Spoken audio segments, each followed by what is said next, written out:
Why have you stopped using plugin emulations when mixing? And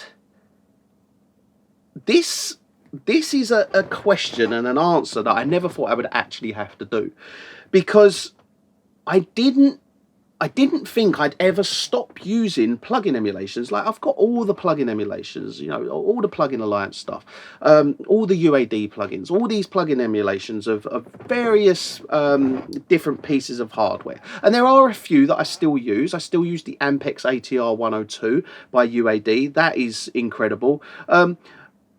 But I've when it comes to EQ, compression, saturation, I've stopped using plugin emulations for it. And the reason being, and I'm going to use in this example and talking in this video, I'm going to use FabFilter as an example, because they're a great example of this. Now, if we take into account FabFilter, now, if I compare, let's compare saturation. Now, I've got the black box HG2 here, and I would love using that in the box. It's a brilliant, incredible plugin emulation. It really emulates this really well. Not quite there, but close enough. Now, the thing with the plugin emulation, now the plugin emulation is good, but it's limited to only being able to do what this piece of hardware can do. And it's perfectly fine to be limited in the analog world. But in the digital world, you aren't limited. You aren't limited to only having low, flat or high and one band. You're not limited to that in the box. You can have multiple bands.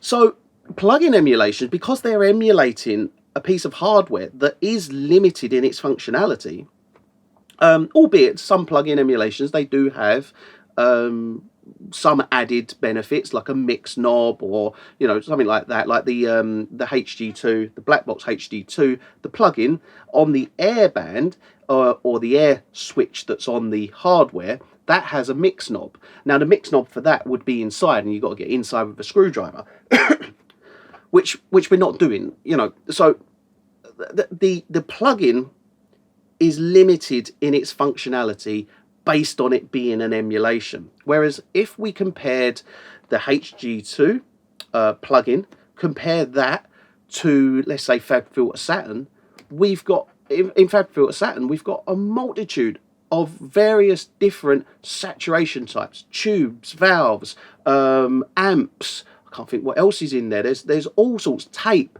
There's all sorts of various different types of saturation. Now the question is the HG2 plugin different to this? And no, they're not really. You can achieve what you can achieve on that, plus you can achieve various different styles with, like, Saturn, for instance. So I get why plugins, emulations are appealing over something like Saturn 2 or any of the FabFilter plugins. But if you take yourself away from the GUI and what you're looking at and move away from, oh yeah, it looks really nice, this HG2. If you move away from that and just literally look at the sound, you can achieve on the HG2 5% of what can be achieved on the on Saturn 2.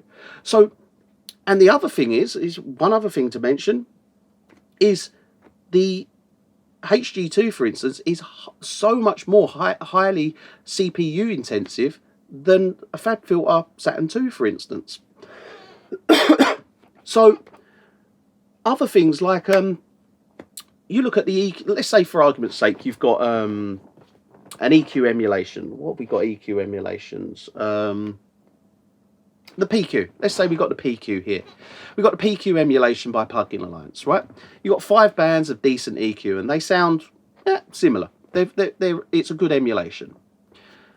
Then you've got, let's say, for argument's sake, you've got FabFilter Pro Q3. Now, FabFilter Pro Q3 isn't limited by having it being in the plugin being in mid-side or stereo. you can have, each band can be different.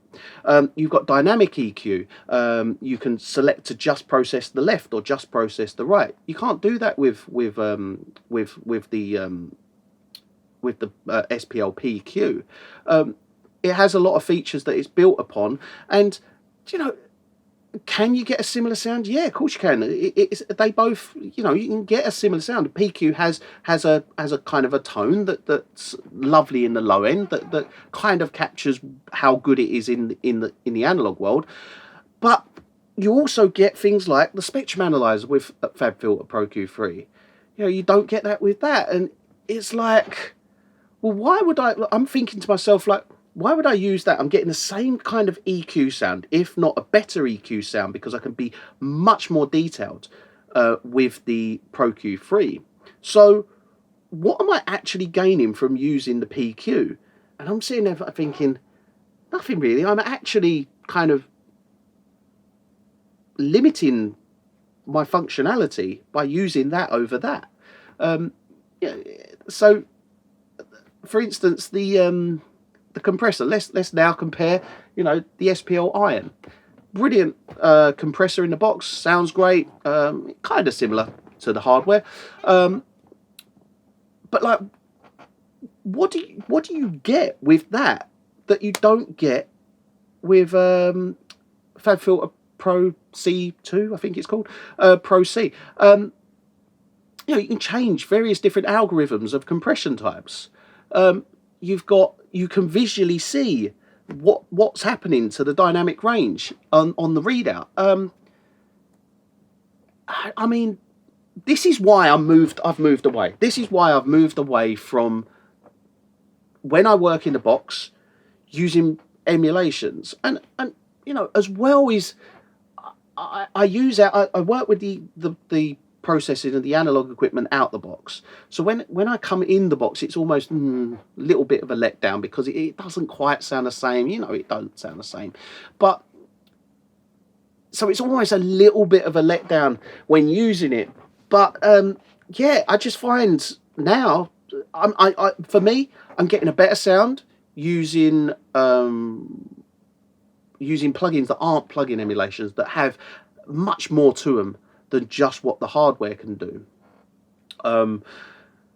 So yeah, I mean, that's why. That is honest. That's my honest opinion on why I have stopped using plugin emulations. I can't think of, well, I can think of one that I'm using, but I can't talk about that one because it's in beta. So yeah, I probably shouldn't have even said that.